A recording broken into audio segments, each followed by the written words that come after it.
Ladies and gentlemen, welcome to today's stream. Today's stream is going to be about the PlayStation VR2.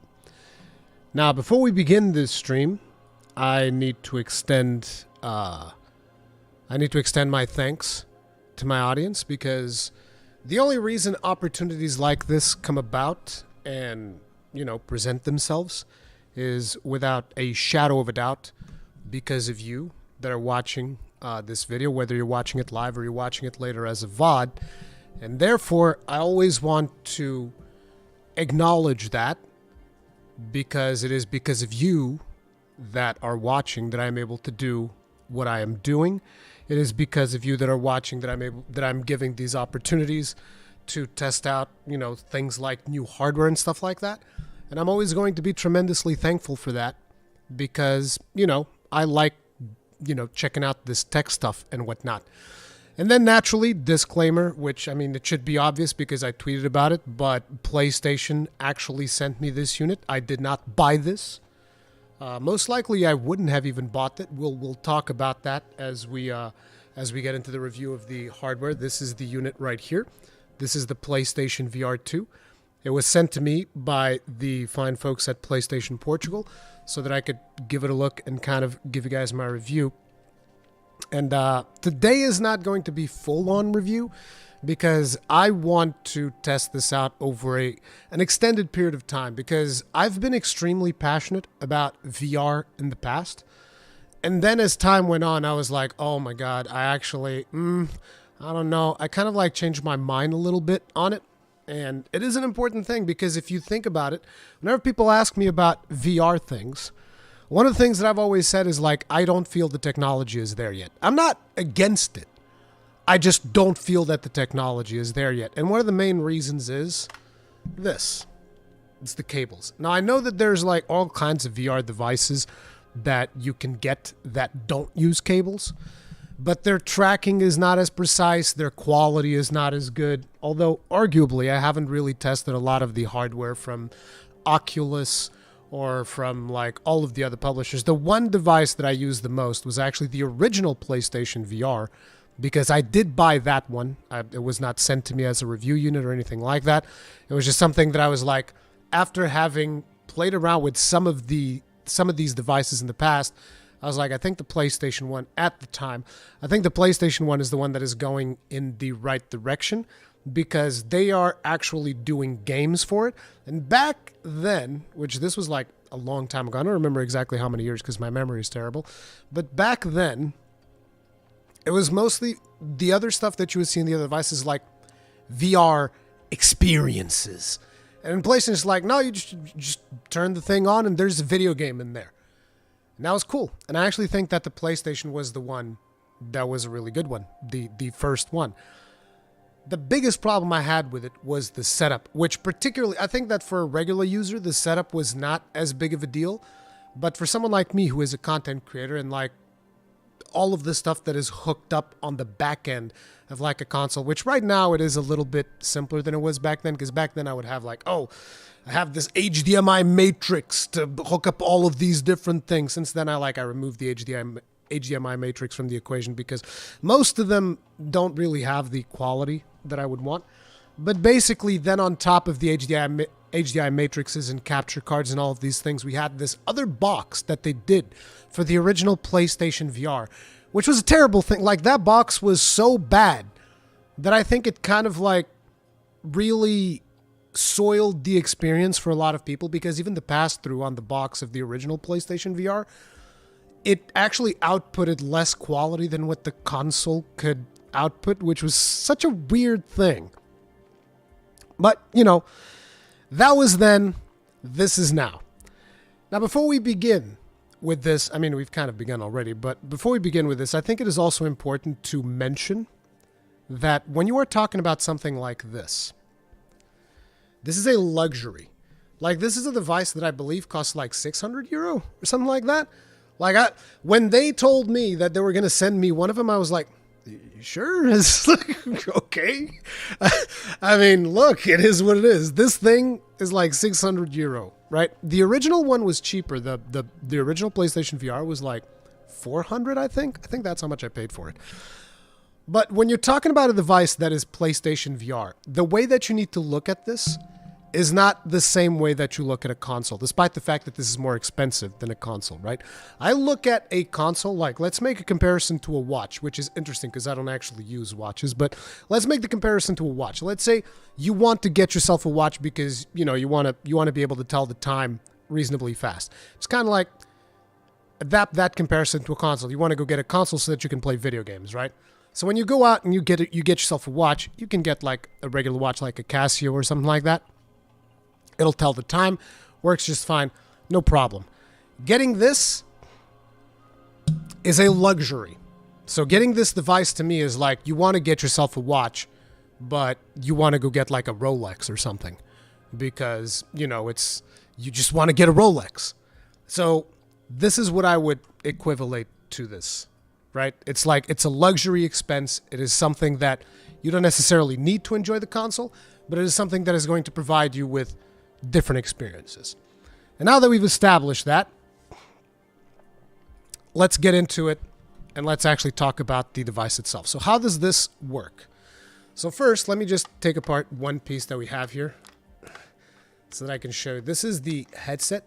This is the way that the headset actually works. It's just straight up. It has like your jack here. It has another part here for, you guys should be able to see it. It has another part here for just like attaching to the unit right here. You place that in there and basically you never really need to take it out. Like that's it. But I think it's interesting that they do make this a modular piece so that if eventually you want to replace it, you might be able to just hook something else up in here. I'm not sure if that is going to be recommended or not, but it is a modular piece, which is cool. Now, one thing that I think would have been really cool for them to do with the device as well is the power cord that you have here. Well, not just power. This is power, data, everything. Which, for one, let me just say, this is really cool that it is just this one cable, because let me actually show you what's on the other end of the cable. For starters, the cable's pretty long, which is a good thing. But this is basically just like a USB-C connector. Like, that's it. That's what you're getting. It's a USB-C connector. And it's like, I don't know how many meters there is in this thing, but like, it's a lengthy boy. Like, look, I'm pulling it around and around. Actually, let me just like roll it up so that you guys can see it a little bit better. I'm just going to be rolling this sucker up. Yeah, it keeps going and going, and it's a little bit tangled here. Let's not ruin the cable in a live broadcast for this expensive hardware that we've been given. There. We're finally like, do you see the amount of cable you have in this? This is a very good thing because this allows you a lot of room to move. It also makes it so that the cable doesn't just get snagged on everything. I believe that the cable on the original one was much, much shorter because I remember I would simply turn my head and I would feel the cable tugging at my head. So this is a very good thing. The other thing is, unlike the massive friggin' umbilical that you had on the PSVR1, this is just straight up a thick, like not even super thick, but just like a straight up, a little bit of thicker USB 3, USB-C cable, and that is that. And you hook this sucker up. Oh, split screen's in here. He also has a unit. He was also sent a unit from Sony. He says the cable is 4.5 meters. Good. Thank you, split screen. But basically, this thing just connects directly to the front of your console. There's no pass-through, no nonsense. And that in and of itself is already a super major advantage between this and the original unit. Let me plug this back in.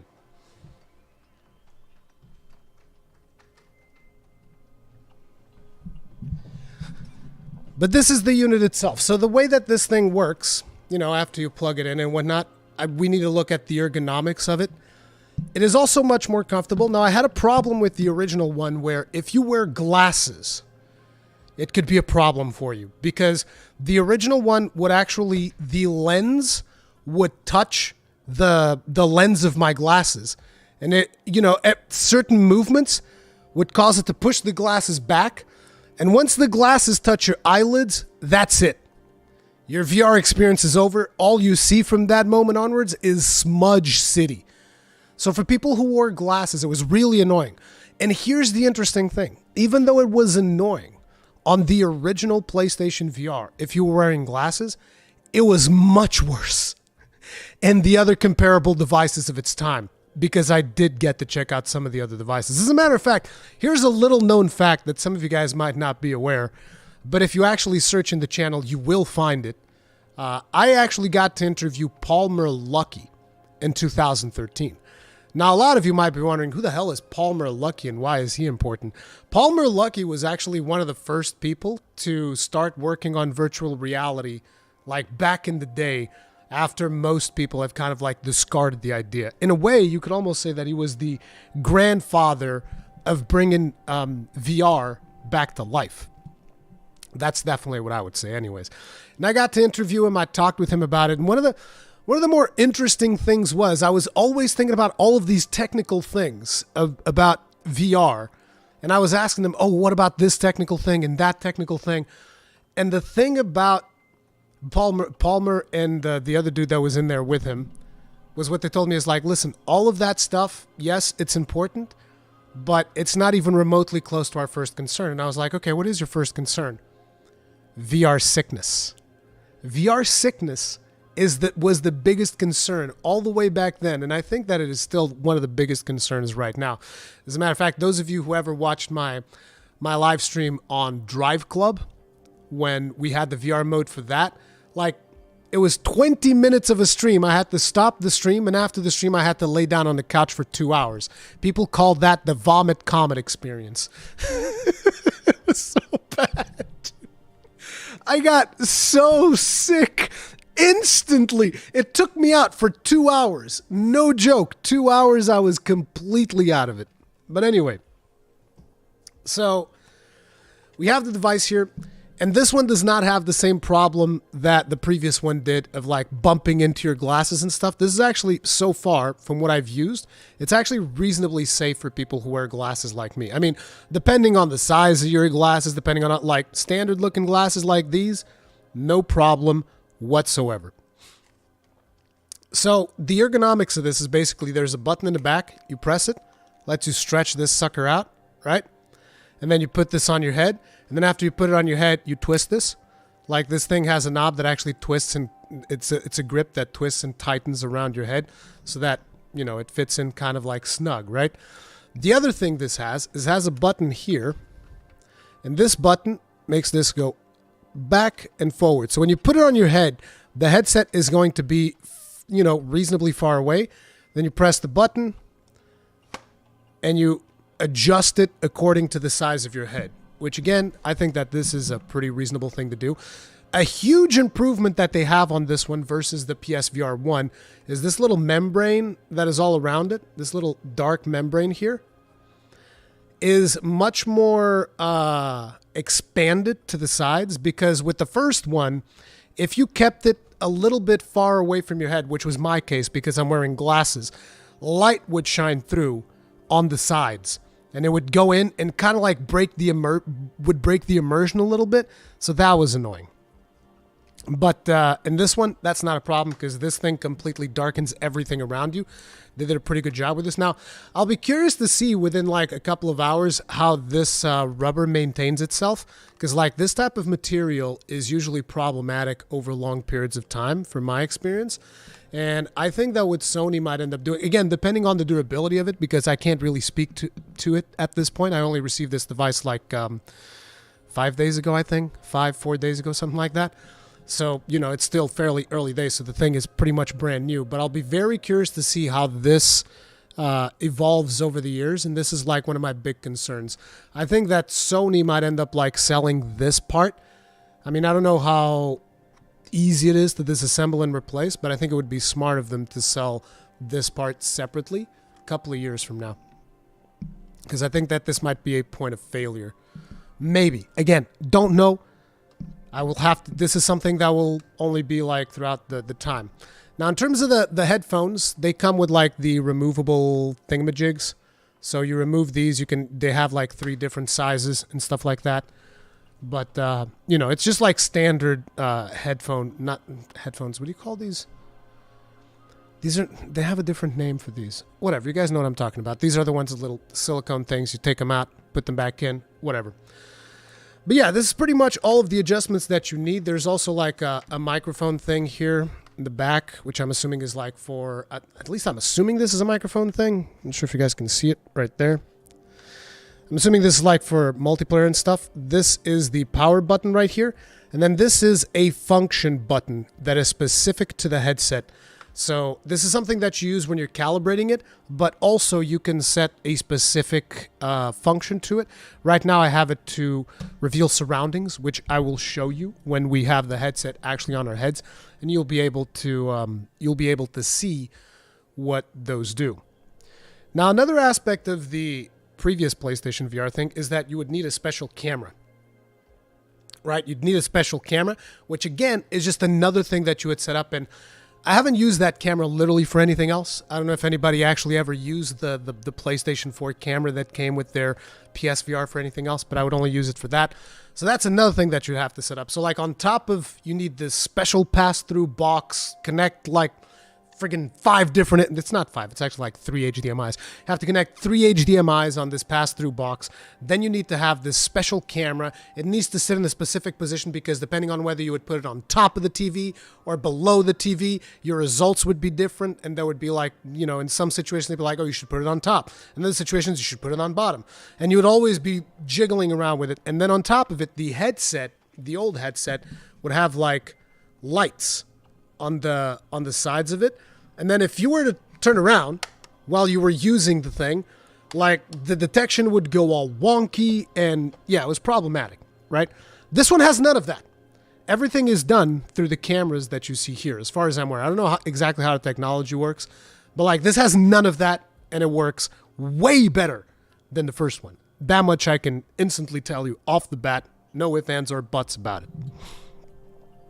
So, you know, that's just something that they've improved on as well.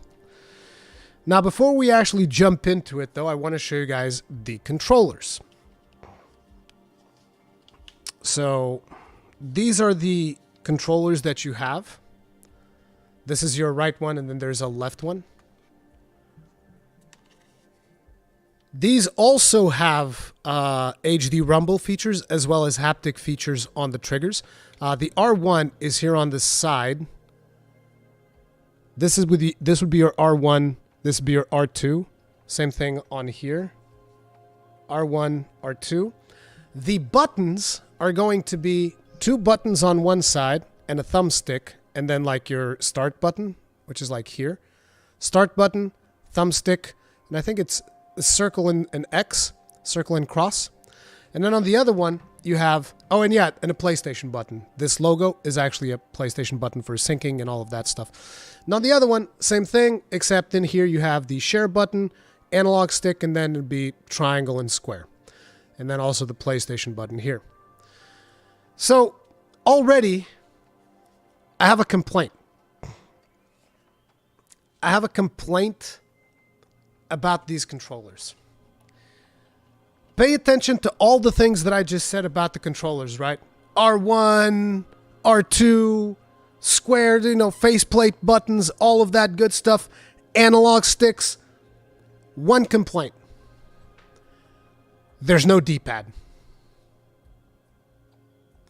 And you're like, well, maybe you don't need D-pad for VR experiences. A lot of it is going to be motion and all of that good stuff. And, you know, yeah, sure. Maybe you don't need a D-pad for VR experiences. Fair point. But, if you were to add a D-pad in this controller, and it's like, it wouldn't even be that hard. You could just like put buttons somewhere else in here. Like, I think, you know, as engineers, you could figure out a place to put a D-pad on. If you were to put a D-pad on this, you would be able to use this on other games. You'd be able to just like use this as a regular DualSense. And some people will be like, oh, who cares, blah, blah, blah, we have a DualSense controller, yada, yada, yada. It's like, yes, but you would be getting more value for your hardware. You always need to think about, okay, but now I can use these controllers for other things than just VR. I think it would make way more sense to have that, and then you'd have that option. Because again, These two things have every function that the DualSense has. And on top of it, you could then just develop experiences for the console. I mean, games in the console that could take advantage of having these two separate controllers with the motion controls and all of that good stuff. And I'd be able to play regular video games with this, but as it stands right now, you can't because it doesn't have a D-pad. And if your game requires you to use a D-pad, well, that's too bad. I get the design, and I like them. I think that they're very comfortable. I think they're cool. I think they feel good, which again just makes me like, dude, I would love to play a regular video game like this. So sometimes it's more relaxing to not be holding your controller like this. Like this, my hands are like all clumped up together and whatnot. And, I got nothing against it. I mostly play video games on controllers, even on PC when there's another option. Like I play Final Fantasy XIV with a controller, right? But having the option to use them separately, this is one of the things that I always said, like the Joy-Cons do really well, is like you can just separate them, play them, and you can just like chill. Whoops. Sorry, banged my water bottle. But you can just straight up put your arms down, and you could be playing a video game with your arms separate and down. And I think that that's a good thing. It's a good option. I think it'd be cool. But anyway, it is what it is. It is what it is. These are the controllers that you have available to you. And, I'm going to be showcasing how all of these work. My initial impressions of the hardware, by the way, is I'm impressed. I'm more receptive to the technology than I previously was. Because, like I said, the cable doesn't feel nearly as bad as it felt in the original one. And that was my biggest complaint. It was the cable and the setup. And if the setup right now basically involves you just plug in one wire into your console, put the headset on and play games, that is just a tremendous evolutionary leap from being you put 3 HDMIs in here, and then everything goes through this pass-through box that also outputs less quality image, and then you put this camera on, and you got to make sure that nothing's obstructing the camera. There's all of these different requirements. It was cool. It was cool tech, but it was a nightmare to set up. And that's not something that you want, because even the setup itself was a barrier to the enjoyment of it. So now I'm going to be putting this on. And do keep in mind, team, once I put this on, I'm not going to be able to read chat anymore. And that's going to be a problem. And the other thing is, I turned off the noise gate on my microphone because naturally when I'm playing VR games, if I had noise gate, if I was to speak a little bit lower, you wouldn't be able to hear me. So I had to turn on noise gate because I'm going to have to move back here in order to be able to do VR properly. And I'm probably still going to bump the microphone and do all of these things. But yeah, let me just swap over to this scene. There we go. And let me drink some water. That is minus. Cannot read chat. Yeah, I know. I know. So let's jump into it so that I can show you some of the features. Give me a second. I just rubbed something in here. Okay. As you can see, just stretch it out. Pour it over your head. Spin the little thing in the back to tighten it up. Tighten it up so that it feels snug and comfortable. Now I'm going to put on the headphones. Dude, I need to trim my hair because hair is another problem for this. Alright. Headphones are in. Now I'm going to turn this sucker on.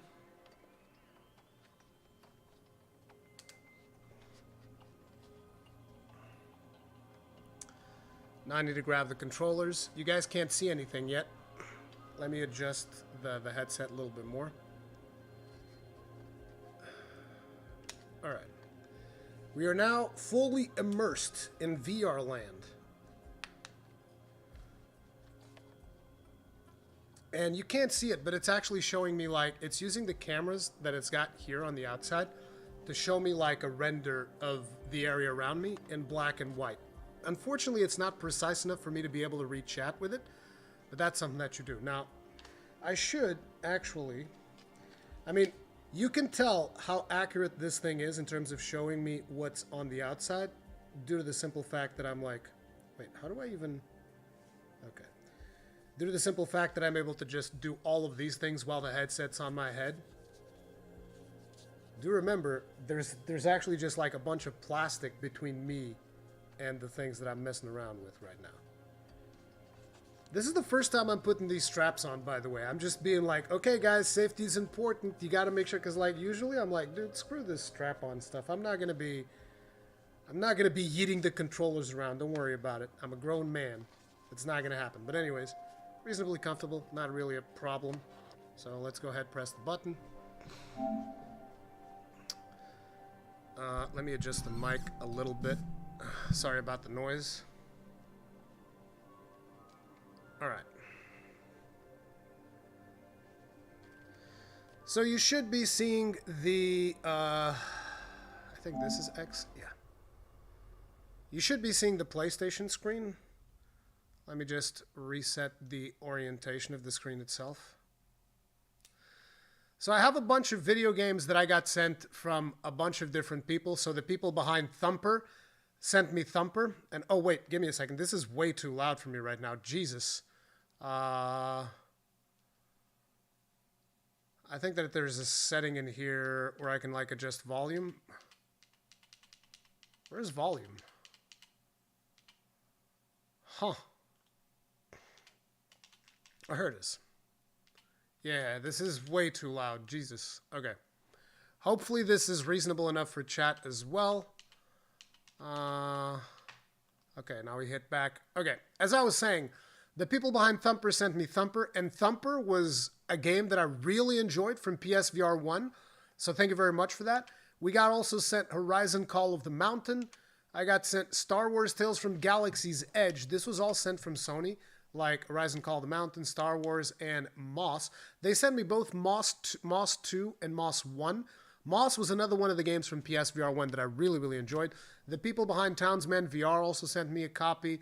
The people from Jurassic Park Aftermath also sent me a copy of that. So, you know, I'm going to be checking out, I'm going to try to check out all of these games throughout today's stream. I'm not sure if that's going to be possible or not. But another thing was I then downloaded this because I wanted to see if it actually wasn't supported. And I wasn't able to play this with PSVR2. Now, I hope that they patch it, but I don't know. I think it's going to basically be depending on the teams that are working on these games to patch them to be able to support, PSVR2. And the thing is, I think the reasoning why is because the tracking mode of having like the lights and the camera is so different from the tracking mode that they're using right now that old software is just not compatible. That would be what a layman like me would say. Like, I don't know if that is actually the case or not. I don't know if it's for a different reason, but that's just the way that I believe these things go. Now, let me take this off just for a little bit. We good? I mean, I'm hoping you guys can see the screen. Unfortunately, when I take this off... Oh, crap. You guys can't see anything. Oh, this is great. I'm sorry, guys. I don't know why it's not showing. That is weird. So the console actually doesn't send out the footage? That's so weird. Okay. Well, what if I do this? Give me a second.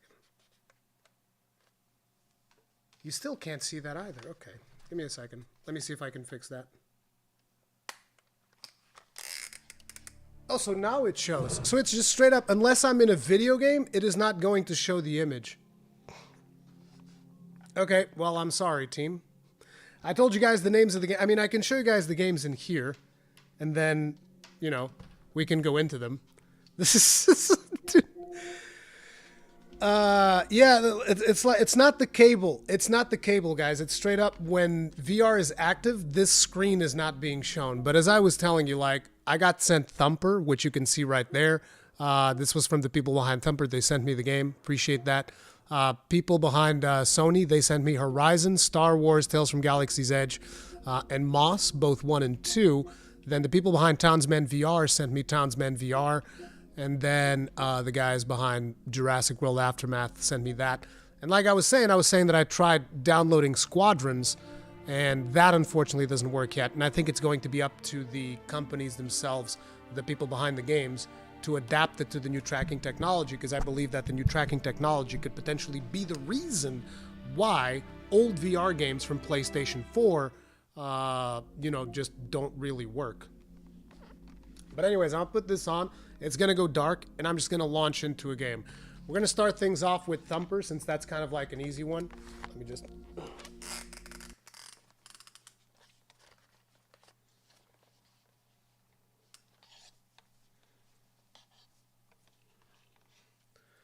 That's so annoying that it doesn't send the screen over when it's doing this stuff. Wonder why they would choose to do that. Such a weird thing.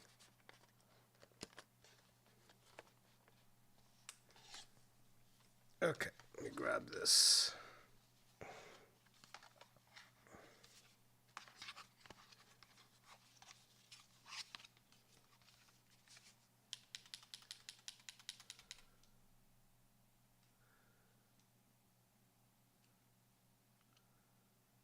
Okay, you guys should be seeing that, hopefully. Oh, there we go. You can even see, like, my surroundings. Check your play area settings. Okay. We're going to choose stay seated, set play area here. Okay. Let me adjust the direction of this. Okay. So, this should be... Yeah, this one's working. Alright. So this one's going to be one of those games where people are going to be like, oh, do you really need VR to play this game? No, but it is very immersive when you play this in VR, and it is a really cool game. Is the audio working too, by the way? Let me see. Yeah, the audio is outputting. Lovely.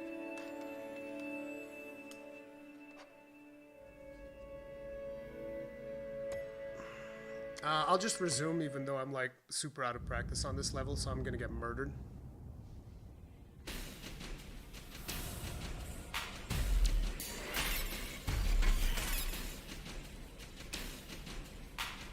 This is a rhythm violence game.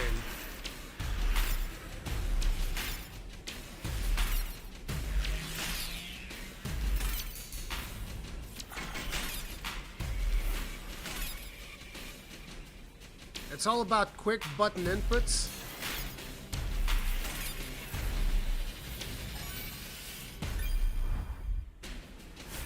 And it's like, it's a pretty simple experience.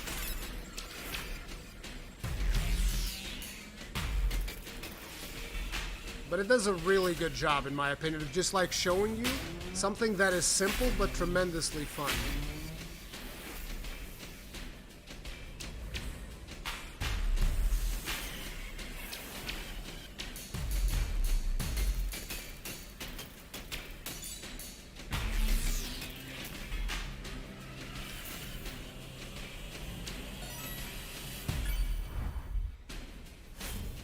Look at me just racking up the points now.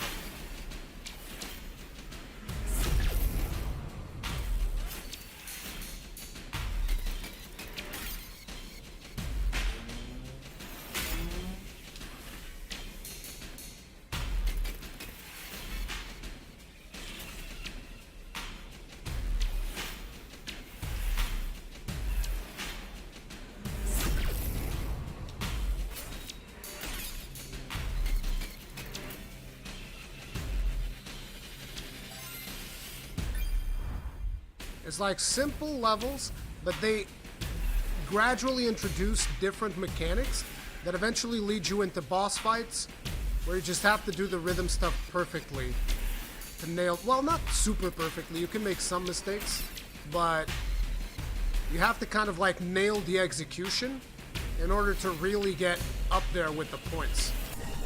Ooh, nasty.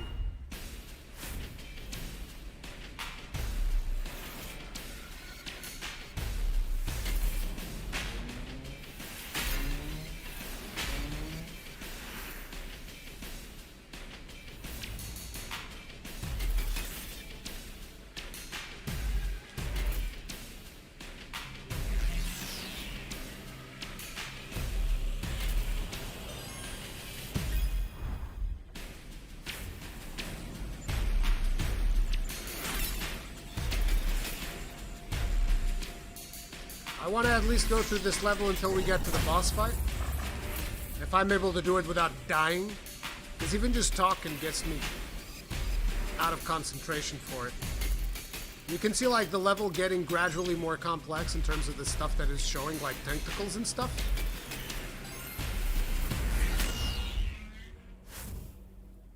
And then eventually it all graduates into like a massive boss battle near the end.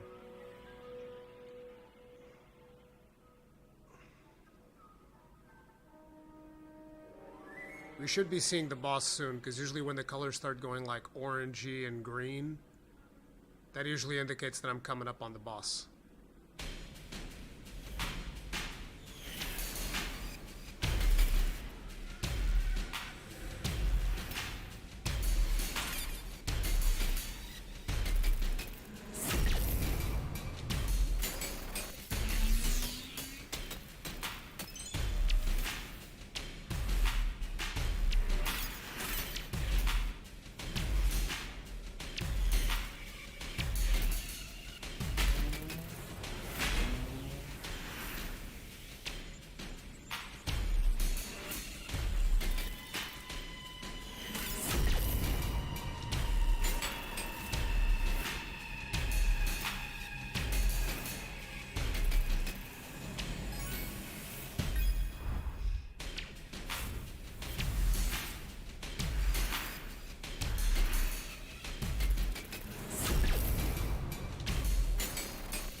Messed that up near the end really bad. There's the boss.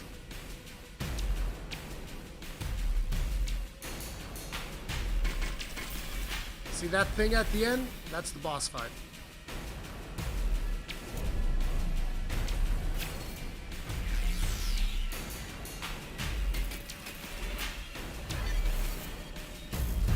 And every time you do a sequence correctly, you get to send damage at the boss. I think you have to do it like 3 times.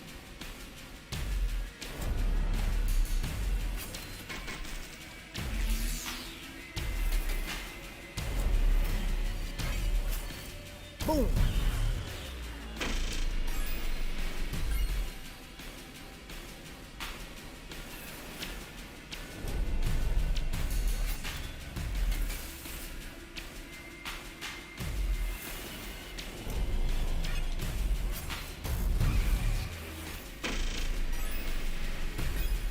No, it's actually more than 3 times, okay.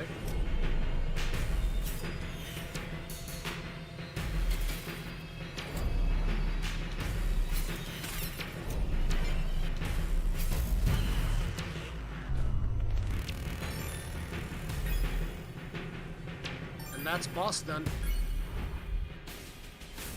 Okay, and at this point, the game keeps going, but I feel like you guys get the idea of what this particular title is all about. Wait, what did I do? Oops. Press the wrong button. There we go. Let me... Oh, ow. Sorry, I hit the microphone. My bad. Let me put these down for a second. Because I also want to see if I can answer some of the questions that you guys might have in between games. But that is Thumper. Thumper is a game that I had already played. There's already videos of this on the channel. And this is a game that, in my opinion, is really fun, even if it's not played in VR, because you can't get this game without doing VR. Let me take this out.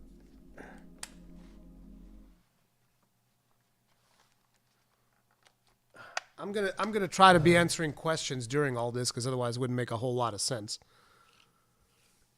So let me see here. I will check super chats. I have things in here. So for starters, we have Angry Scott's Dad 23. Thank you very much for the souls. Tip of the hat. Appreciate support. And Rotten Ramen. Thank you very much for being grossly incandescent for... Wait. Angry Scott's Dad is for 23 months. Tip of the hat. And Rotten Ramen, thank you very much for being grossly incandescent for 14 months. Tip of the hat. Appreciate support. Thank you. I will see that stuff, but it takes me time in between. So let me see what people are saying. The future VR Rurikhan. Whoa, that's cool. Okay.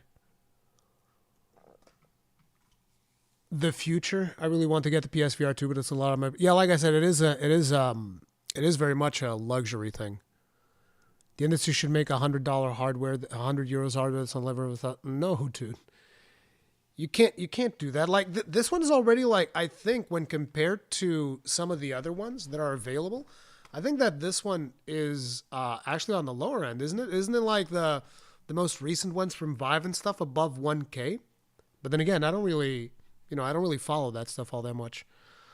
Also, you need a PS5 to play PSVR2. Yeah, exactly. You can't even use it on PC. Yep, it is a PlayStation device.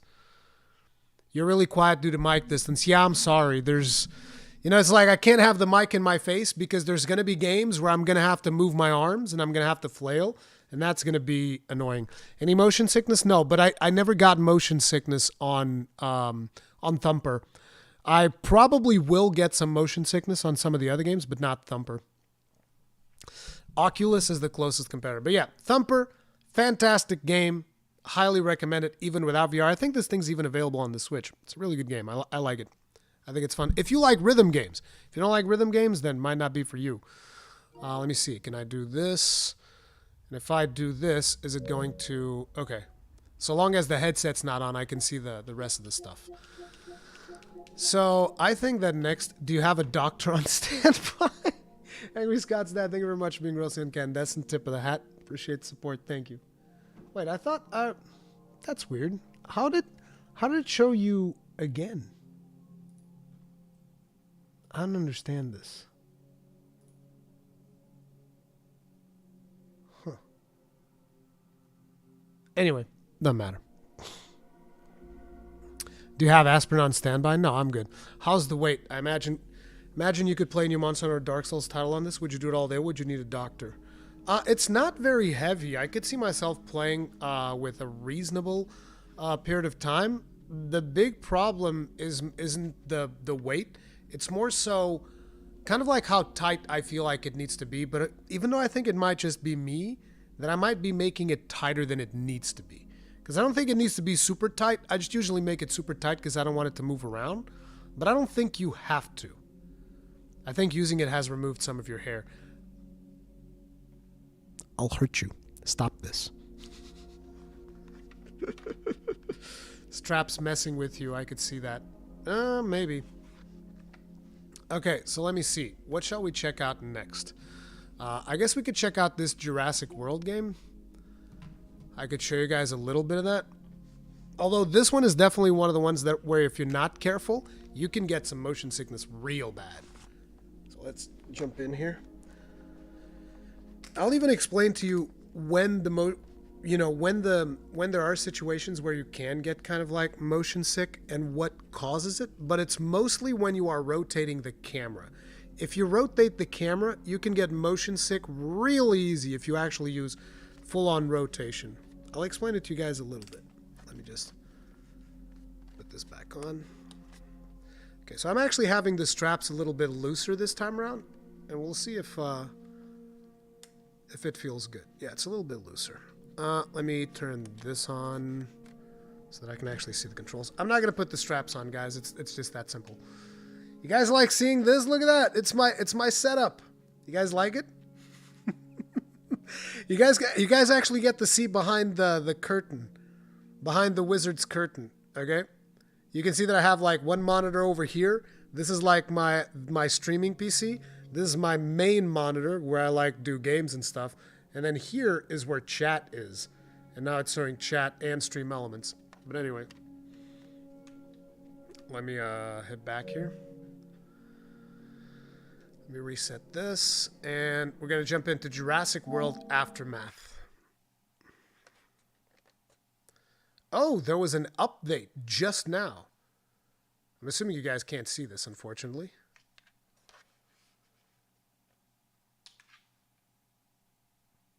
They literally updated just now as the embargo went over. One of the things that they definitely should do... Oh, wow. What the hell is that?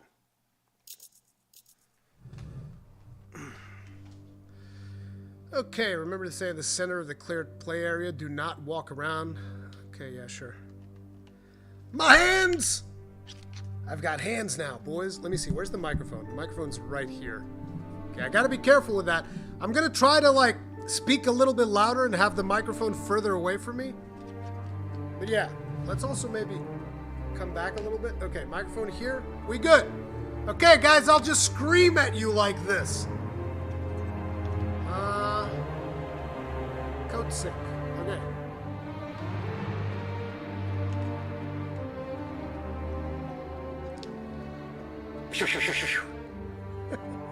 Finger guns, baby. That's what it's all about. Okay, start. So I actually have some save data already, but I'll just show you guys the very beginning of the game. Isn't there... I'll just do this. Yeah, sure. I thought there was like a comfort setting thing. Okay, here we go. Use the space to experiment the comfort settings. Yeah. Move. See, this vignette effect that you guys see at the edges of the screen, that is actually kind of important for you to not get super sick when you're moving in VR. And then turn. You see how it turns like abruptly? I know that a lot of people don't like that type of turning, but this is one of the things that'll make sure that you don't get sick as easily when it comes to VR. Click this to crouch. Okay, while moving, click the sprint. Oh yeah, let's go fast. That'll totally not make us sick. Let me see here, because like, let me tell you guys something, right? Right now it's uncomfortable. We can go to moderate. So the moderate is, it still does the vignette movement. It still does the thing in 8-way. But like, look, if you just do full on directional. So now, when I use the right stick to turn, it's actually gonna turn. No wait, is this not working? Do I need to save it or something?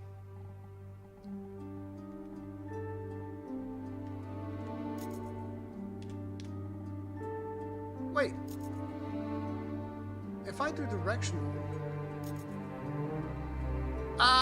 okay, wait. So we can actually do 8-way here, and then in the turning, we need to do snap, step, smooth. See, if you do smooth, this is what will trigger the ever-living crap out of VR sickness in most people. Turning around like this. Because basically, like, you know when you start like spinning around as a kid, and you just start spinning around, and then you stop, and you're like, whoa. It's a very similar feeling to that when you do this. Like, if I was to do this with my eyes open for like a while, I would 100% be sick. I would 100% have to like take the headset off and stop. Okay? But yeah, we're definitely not going to do that. So we're going to do snap. So that's why we're doing this, for the people wondering. Okay? I've kind of explained that when we've played, what was that VR game? Resident Evil 7? When we played Resident Evil 7, I explained that to people. Now, before we begin, let me just see if everything's okay with chat and whatnot, and then we'll get started on this. Is everything good? Music is overpowering your voice? Okay. I can lower it. Give me a second.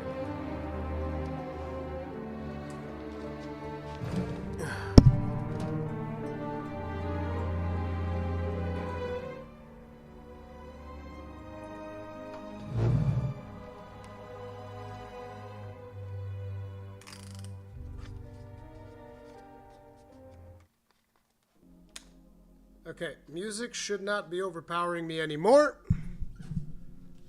What else? Was there any other complaints that you guys had? Or are we good now?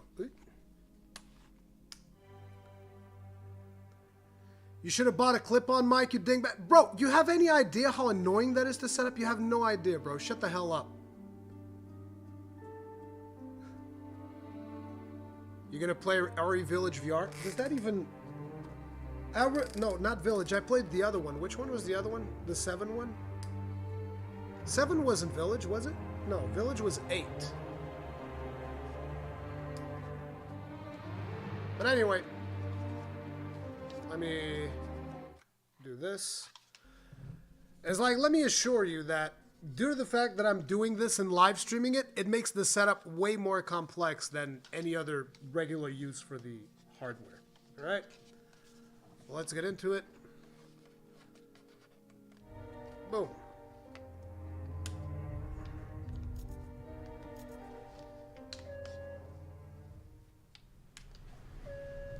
Oh wait, there's a setting that they haven't...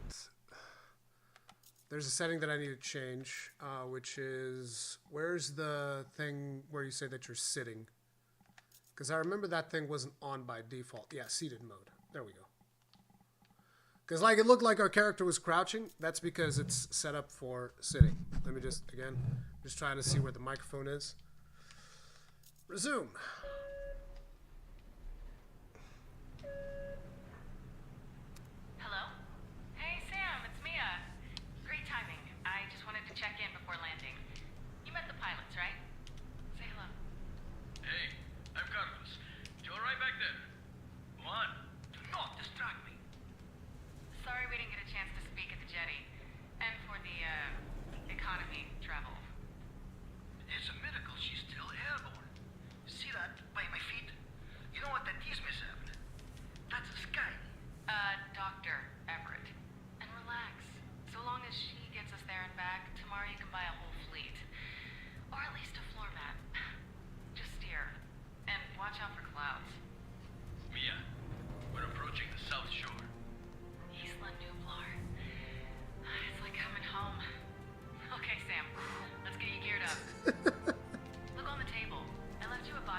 Oh, nice. I'll take that. Oh, perfect. That's attached. I've absorbed it. The camera's connected to my tablet. It's like okay. looking straight through your eyes. Oh. Ugh, that cabin. Juan, I thought you fixed that door. I did. I found the handle. It's there someplace. Collected objects will reappear when required. Excuse me. I'll take this. Ah! Oh, I thought I had a blunt weapon that I could bludgeon people with. What do you mean? Okay, Sam. We'll be descending low over the NMS center and landing at the north dock. Should be minimal surf. You and I will take a dinghy to the ranger depot while Carlos and Juan refuel. Shouldn't I sit down and buckle a seatbelt or something? Our pilot respectfully reminds us that Isla Nublar is still under quarantine and doing prison time. No es ninguna broma. We've got 1 hour to enter the lab and recover the genome. Yeah. Once the dinghy's loaded, it's straight back for takeoff, scheduled no later than... Mia! What? Look! They're huge. Pteranodons. Okay, just relax. Hello! Wait. Oh, shit! Whoa! Mia, get the shoots! I'm trying. Shit, so many Oh, of them. face full of pterodactyl crotch. What are you doing? Understand? Oi! Stop that! Hey! Get out! The locker. Stop! Go away! Shoot! Shoot! Hello? Sam, get your parachute. The locker's open.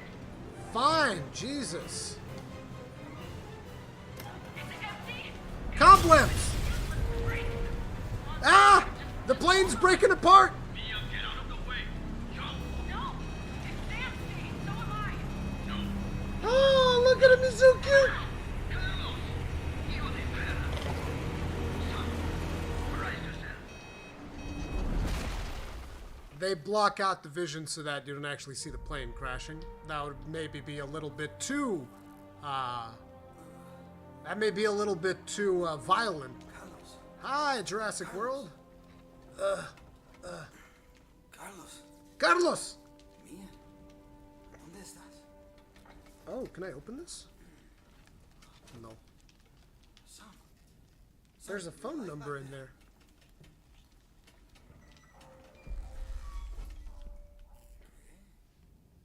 Oh, well.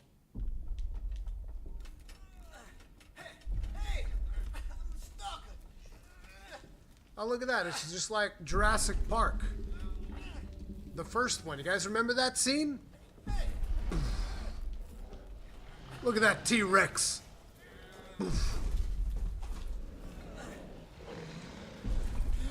T-Rex want a cracker? That's a big boy. No! Ayuda! Help! Nah, there's no helping you, my friend.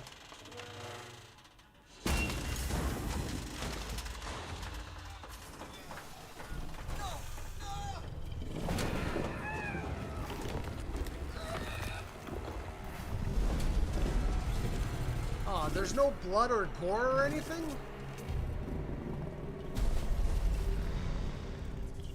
Hi! Are you doing good? Huh? You doing good, huh? Yeah. If I had a gun, I'd shoot you in the eyeball, dude. You're lucky I don't have one.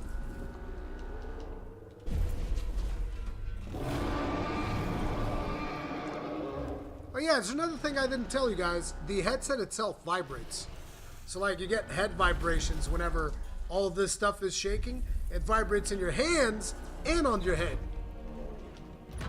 Oh, the door is open. Let's get out.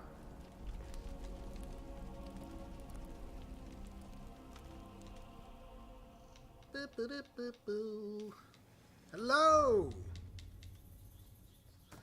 I know that this is probably jarring for you guys, the quick turning like this, but trust me, this is so much better than regular turning when you are doing VR. Oh, look, it's little dudes! Hey, little dude, come here. Aw, he ran away.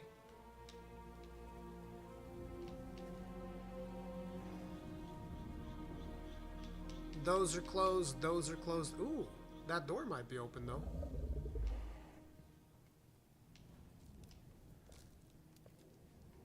No? Nah, it's closed. Oh well. The only thing we can actually do is go into that thing over there, I think. Ooh, maybe I can open up the residence store though.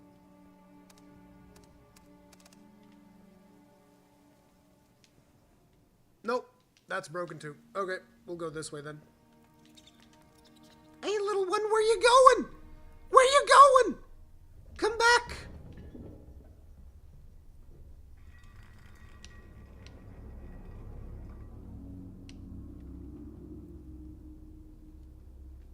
Can't grab it. Can't believe it. Literally unplayable. Can I grab the toilet paper? No? Dude, see, this is one of the things that I feel like more VR games need to do. It's just like, you need to be able to grab everything. It's like, look, it is what it is. I need to be able to come in here, grab this, throw it around. Physics. Ooh, a hat. Put on that hat. Nope. Okay. Oh, that was the door that we saw earlier, over there. Over there.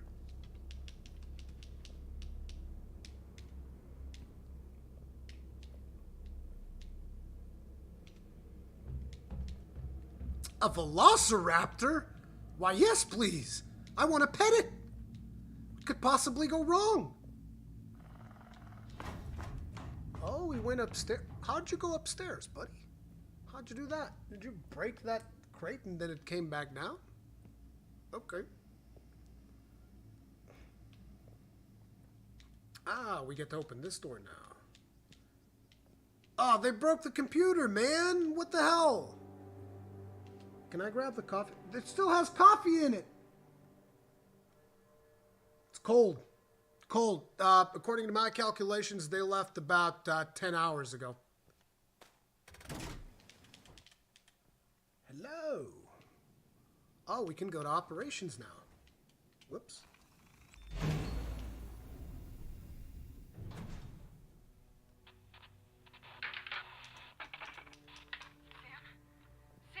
Hello? I see you. I see you. Okay, good. Let me move. Shit. Fine. Fine. I'll sit on the floor. You hurt, Sam, baby? look around. Let me see where you are. Operations. Good. You're safe in there. I'm in the Cebu West service bunker. I tripped the alarm. They probably heard the siren in Costa Rica. I think my knee is broken. I can barely move. When I landed, my chute got caught and... We need to get a message out. No one knows we're here. I paid a fortune to make sure. First, we need power. Find the breaker room. The breaker room? I don't suppose that's where I'm at right now. Oh, that might be it. Over here, maybe? Oh yeah, this is definitely it. I'm gonna want to... 1967. It's Ronnie's birthday. 1967. Okay.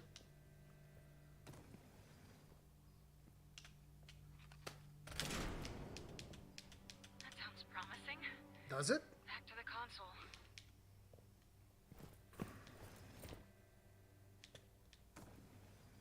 On the wall. See that map? The NMS center is split into sections. Zone A is residence and corporate. Ignore it. Okay. Zone D and E are the labs. That's my life's work. But it's not the priority anymore, so forget it. We'll forget that for now. That leaves B and C. Transport. There's a radio tower above the ranger station. If we want to call for help, that's our best bet. Okay. Head back to the breaker and activate transport. Activate transport.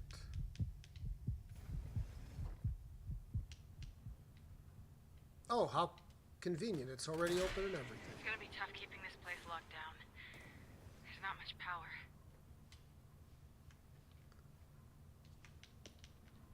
Okay, do I go back now? What do you want me to do, lady?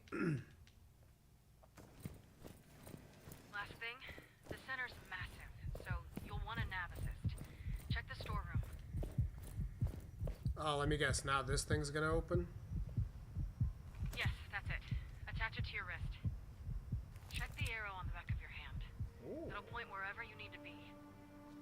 Okay, when you're ready, head to the atrium and follow the signs. Transport, then ranger station. And it should open the door. There's a lot of loading screens in this thing. I guess it's probably designed for less powerful Here VR you devices. did a number. At least the signs are legible. You want transport.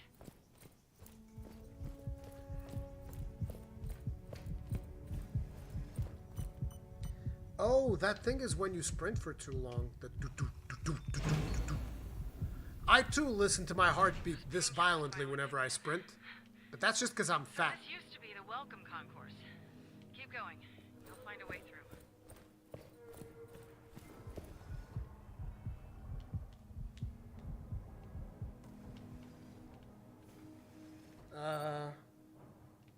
No, this is not working. Maybe this way. Aha! None here. None here. Aha!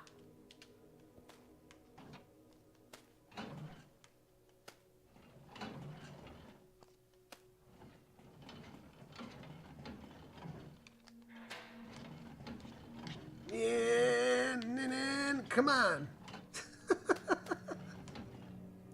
This is something that VR games need to understand.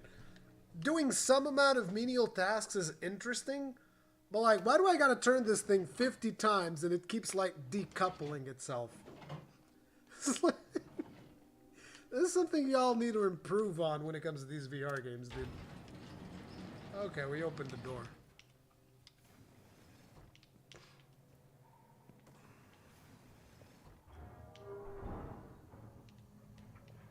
Great. They remodeled. Look around. There must be a way. Let's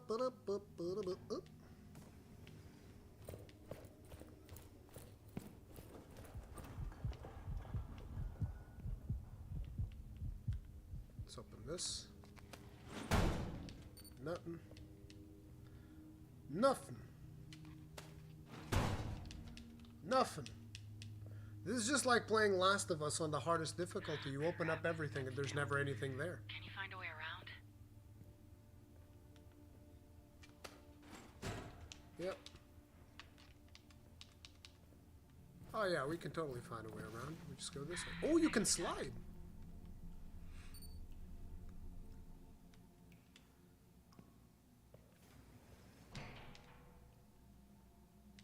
Hello? Yep, just like The Last of Us on hardest difficulty. Nothing. Nothing, nothing, nothing. Also, I must question people's sanity when they come into these situations and don't bring a goddamn gun. You're gonna come into a situation where there's potentially deadly creatures that want to get you, and you don't bring a gun? What's wrong with you? Hey, look at... Oh my god, they're killing each other. Look at what you did. Stop it. Oh, you poor thing. I got to pet a dinosaur. Where's this one going? Crack in the wall. Fair enough.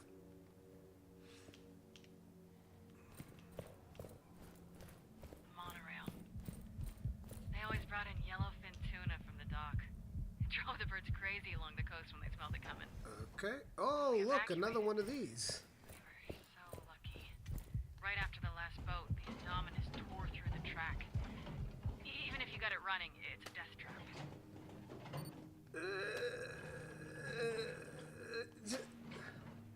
Bro, why?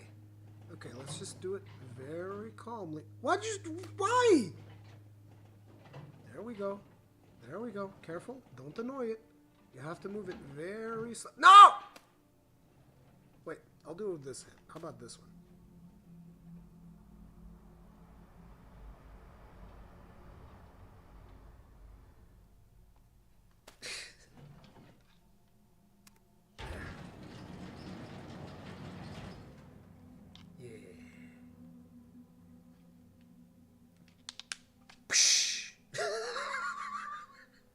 I have to do it. I'm a child, all right? Leave me alone. I am a big child with a big toy. Oh, let me guess. It's empty? Oh, man. I didn't know what to expect. What do I do here? Nothing. Apparently, okay.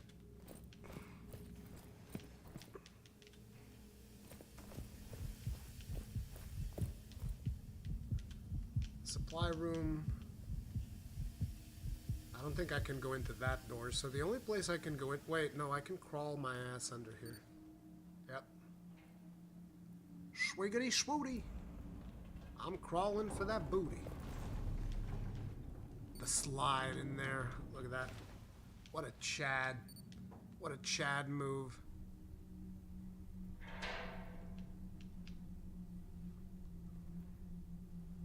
Okay.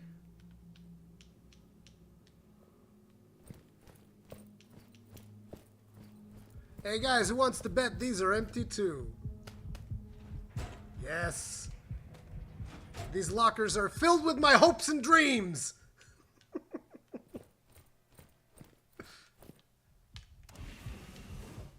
Oh, elevator.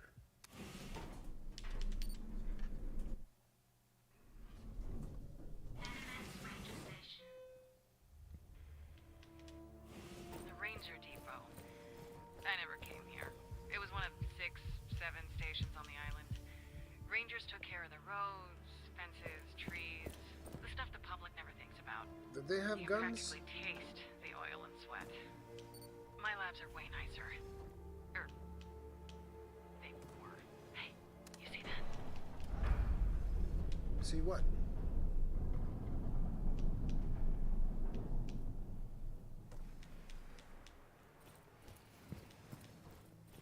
You want the comms tower. Keep going. There should be signs. Oh, well, that doesn't look good.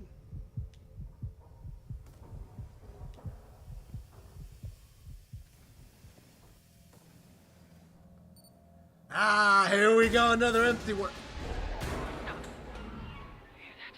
The locker. Get in now. Locker? Oh, I'm supposed to hide it. Well, I don't want to. No, I'm gonna stay right here. I'm not scared. What you got? Bring it! Ah! Pow, pow, pow, pow! Hide in the locker. Now I understand what the purpose of those things is for.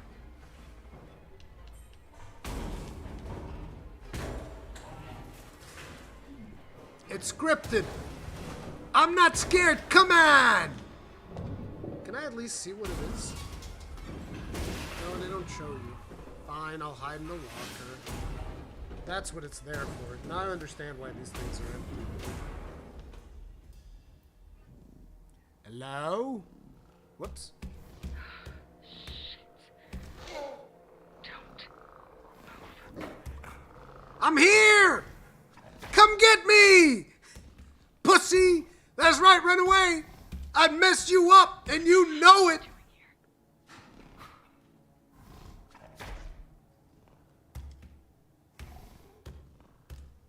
Okay, move forward quietly. You'll be fine. Just Hi. Ah! Look, he killed us. Look at him. What a cute little guy. He's so cute. Who's a good boy? Who's a good boy? But anyway, you guys get the idea of what type of game this is. Let me just get this. All right. Let me check up with you guys in chat. See what you guys are talking about.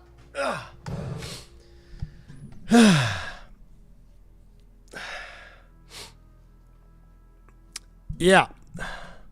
Is this button press simulator game fun? I mean, it's one of those games that doesn't really demo very well when you don't have, you know, I'm not going to be in here for like 2 hours playing the game, right? This is one of those games that is intended for you to play over an extended period of time, get familiar with the mechanics and whatnot. I wouldn't say it's my favorite thing ever, but it's all right. Let me do this. Okay. Now we can bump it off. I need to check out this thing. I haven't touched this one yet, so I need to check this one out because I'm curious. It's marked your forehead already. Really? Is it that bad? Let me see, because I can't actually see. So if I do this...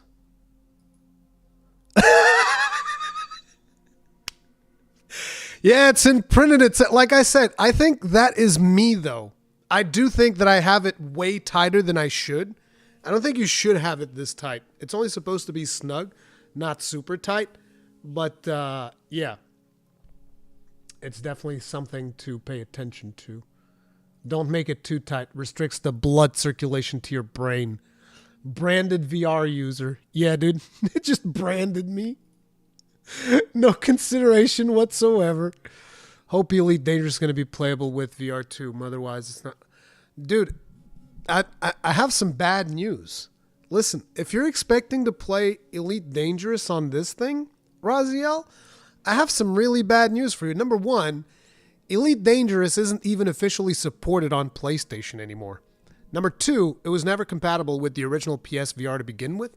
And yeah, I don't think you can expect any further development of Elite Dangerous in consoles. They even set up a migration that lets you migrate your account to PC. Can you play a normal game in cinema mode and describe the experience? I mean, if you play it in cinema mode, it basically just puts a screen in front of you. Like, that's it. Star Citizen in VR? Well, you can do that right now, but not with PSVR2, because Star Citizen is not in consoles, as far as I'm aware. I'll play a regular game in VR mode at the end, okay? For now, we're going to be sticking with VR games. Next up, we're going to check out this Townsmen VR game.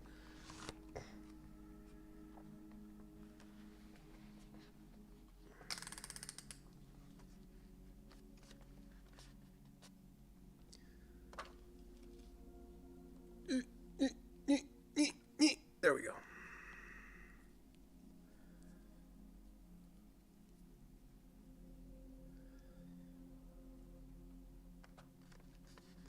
I do have the right scene, right? Yeah, I do. This check your surroundings button, it's actually really useful for me. No joke. See, I have it already too tight. I don't know what it is that I do, but I always seem to tighten it way more than it needs to. Like right now, it's just snug. It's not even tight at all. It's completely loose. If I shake it too hard, it will come off. Maybe not that loose, but just a little bit more. There. Like so. Let me turn this on because I need to see where the controllers are.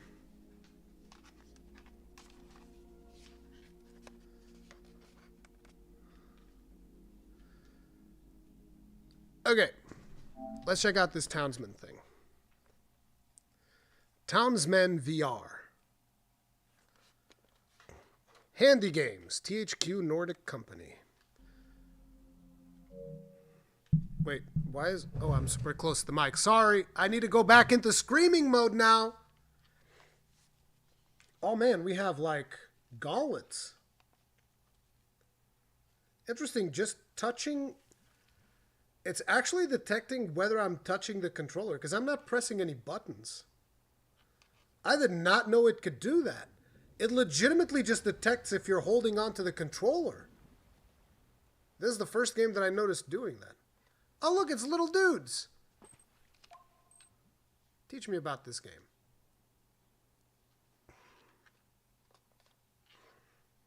Oh, they're on a boat. I already like this game. Wait, how do I... Good day. Are you all right?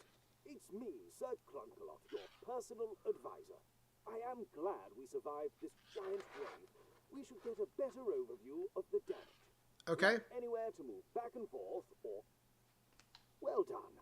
But you can do even more if you grab with both hands. Well, move one hand forward and the other one back to turn around. Microphone, where'd you go?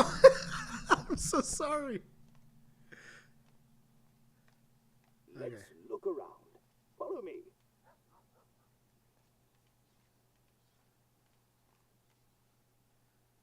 Okay. Wait, why do you want me to follow you? I don't want to go there. Look at my little dudes. Wait.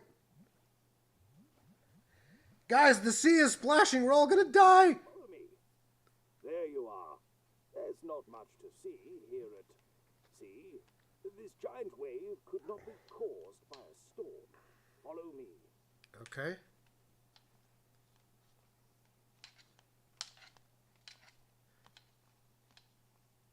This wave hit us at a bad time. We were just about to get back from our secret mission. Secret? King Richard needs to know everything we have seen. Okay. Let's go back to the ship. Why'd you make me come all the way here if you're just going to have me go back to the ship?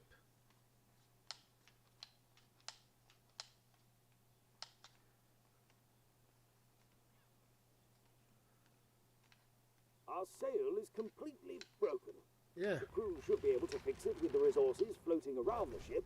Pick up the resources with your index finger and put them back on the ship.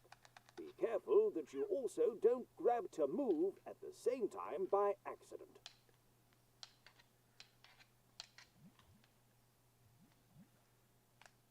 Oh, okay. Oh, you just drop it on top of the ship.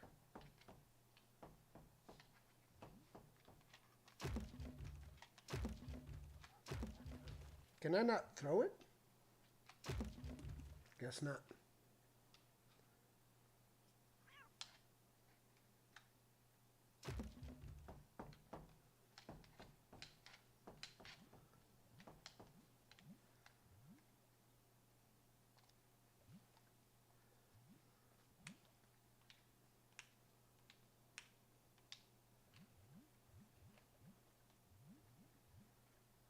This is a little bit awkward.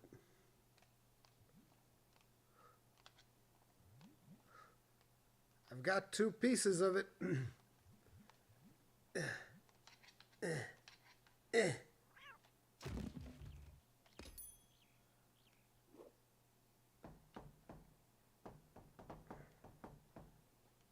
This almost feels a little bit like Black and White. Don't know how many of you guys played Black and White. Feels like you're just playing the role of a god. Great. The sail is fixed. Good. But there is still no wind.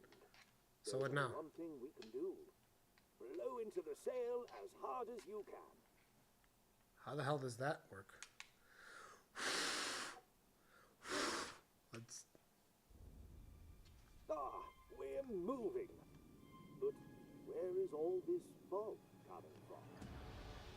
I have a bad feeling about this.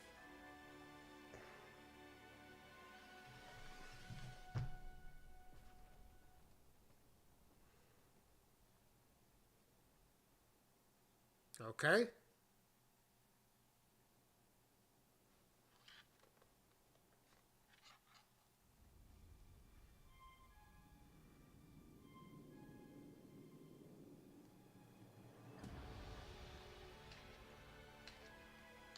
Oh, looks like we crashed. The situation hasn't improved at all. Now we're shipwrecked. Let's take a look at this island.